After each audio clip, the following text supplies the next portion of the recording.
টিটাগড়ের tata গেটে শ্রম ও পরিবহন মন্ত্রীর কার্যালয়ে পালিত শ্যামাপ্রসাদ মুখোপাধ্যায়ের জন্মদিন।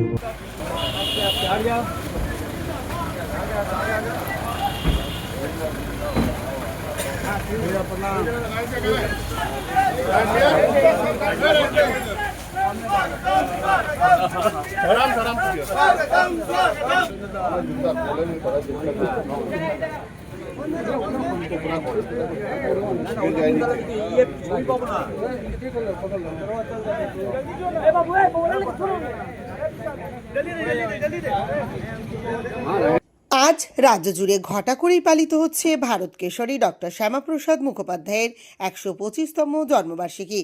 এদিন টিটাগড়ের টাটা গেটে শ্রম ও পরিবহন মন্ত্রীর কার্যালয়ে দলীয় পতাকা উত্তোলনের পাশাপাশি শ্যামাপ্রসাদের মূর্তিতে মাল্যদান করলেন রাজ্যের শ্রম ও পরিবহন মন্ত্রী তথা নোয়াপাড়ার বিধায়ক অর্জুন সিং।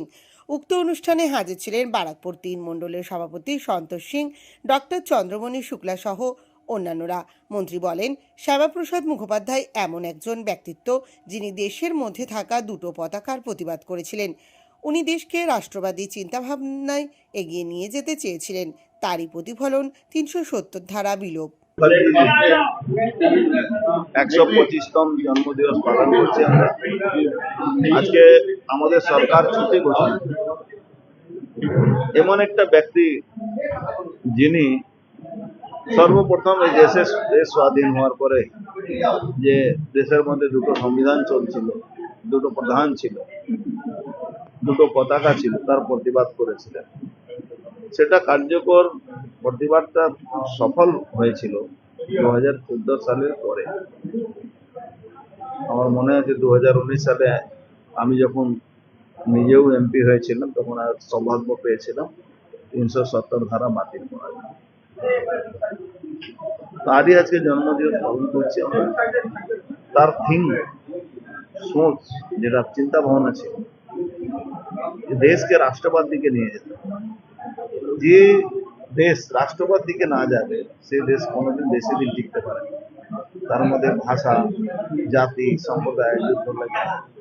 একমাত্র দেশ চিন্তা ভাবনা করলে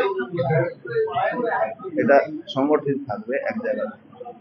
তাই আমার মনে হচ্ছে আজকে ওনার জন্মদিনে আমরা এটা শপথ নিই, ভারতবর্ষের প্রত্যেকটা নাগরিকের শপথ নিই, বিশেষ করে বাংলা তো আরো।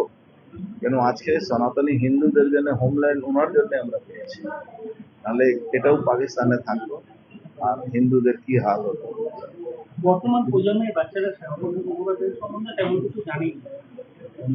আমার মনে হচ্ছে আমাদের সরকারকে উচিত আছে সিলেবাসে শ্যামাপ্রসাদ মুখার্জির জীবনী, ওনার কার্যকলাপ, উনি কি করেছেন এটা যুক্ত করা উচিত। বারুইপুরে ঘটনা নিয়ে কি বলবেন? বারুইপুর নিয়ে এই মুহূর্তে ঘটনা ইমিডিয়েট 5 জন শুনেছি নাকি অ্যারেস্ট হয়েছে, আরো কালপিট গুলো অ্যারেস্ট হবে। এরা মানসিক বিকৃত লোক আছে, তারা এই ধরনের কাজ করে। আমি মনে করি কঠোর ব্যবস্থা হবে। আমাদের মুখ্যমন্ত্রী এই ব্যাপারে সক্ষম আছেন, উনি এই কঠোর ব্যবস্থা নেওয়ার। মুখ্যমন্ত্রী বলছে ওনাকে আটকে রাখা হয়েছে পুলিশ। প্রাক্তন মুখ্যমন্ত্রী চ্যাপ্টার ক্লোজ, ওই নিয়ে আর বেশি আলোচনা করবো। উনি বলছেন ওনাকে গৃহবন্দী করে রাখা হয়েছে।